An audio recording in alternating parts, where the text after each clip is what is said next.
नमस्कार, मेरा नाम दीर्घकांत मिश्रा है। मैं MPhil registered mutual fund distributor हूँ। आज हम लोग ये जानने की कोशिश करेंगे कि हम लोग म्यूचुअल फंड का रिटर्न देखते कैसे हैं। जनरली हम लोग सीएजीआर से ही रिटर्न देखते हैं, जिसमें कि कितना परसेंट चल रहा है, क्या चल रहा है, वो 5 साल 10 साल का देखते हैं। पहले बात तो ये कि म्यूचुअल फंड का रिटर्न कभी भी आप करंट ईयर से नहीं दे सकते, नहीं देखना चाहिए, क्योंकि करंट ईयर में क्या चल रहा है क्या नहीं चल रहा है। कभी कभी दिखता है कि कोई म्यूचुअल फंड करंट ईयर में 60-70% का रिटर्न दे रहा है, बट प्रीवियसली 5 ईयर से वो माइनस में था। या अभी कोई म्यूचुअल फंड है जो करंट में -5% -6 में चल रहा है, पर प्रीवियसली 5 ईयर 10 ईयर का जो भी रिटर्न उसका है +15% है, 16% 17% है। ये होता है, जनरली होता है। तो आप लोग कभी भी कोई भी म्यूचुअल फंड लीजिए तो लेने पहले ये जरूर देखिए कि उसका 5 साल 10 साल का रिपोर्ट कार्ड क्या दे रहा है। अगर 15 साल 20 साल का हो तो और बहुत बढ़िया है, because history always repeats. History हमेशा अपने आप को रिपीट करता है।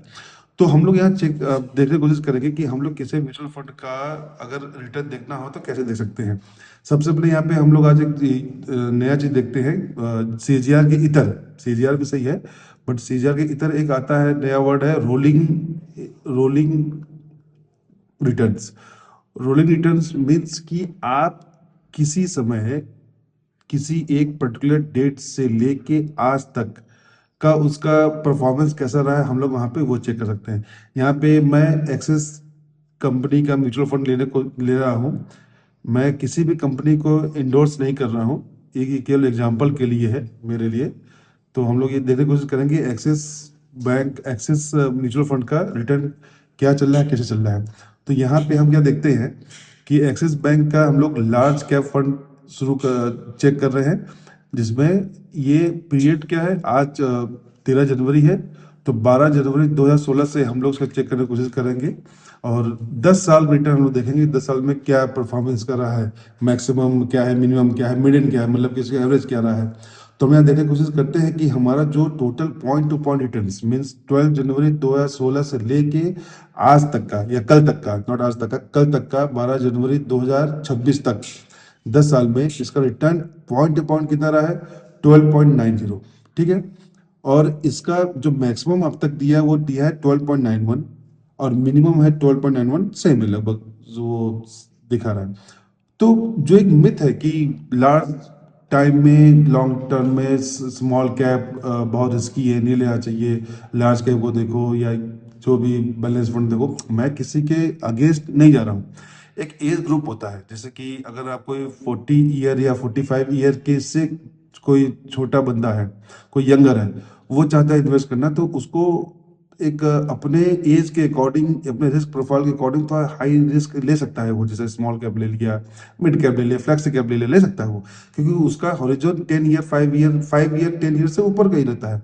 और वही अगर कोई 50 ईयर का बंदा लेने जा रहा है म्यूचुअल फंड, तो वो स्मॉल कैप नहीं ले सकता, उसके पास समय, मीन्स समय ठीक है, लाइफ टाइम बहुत लॉन्ग टर्म, भगवान कर जिंदगी भर जिए वो, बट एक देखा जाए तो बेसिकली उसके पास उतना समय नहीं है कि 10 साल 20 साल का वो रिटर्न देख सके। तो सबके लिए अलग अलग अपना गोल होता है। तो हम यहाँ पे जो कैप्चर करना चाह रहे हैं वो 25 ईयर से लेके 45 ईयर तक के कैंडिडेट्स को को हम लेके चल रहे हैं कि उनका माइंडसेट क्या होना चाहिए अपना म्यूचुअल फंड में रिटर्न लेने के लिए। तो यहाँ पे देखिए एक्सिस लार्ज कैप का हम लोग देख लिया, अब यहाँ पे हम चेक करते हैं स्मॉल कैप का।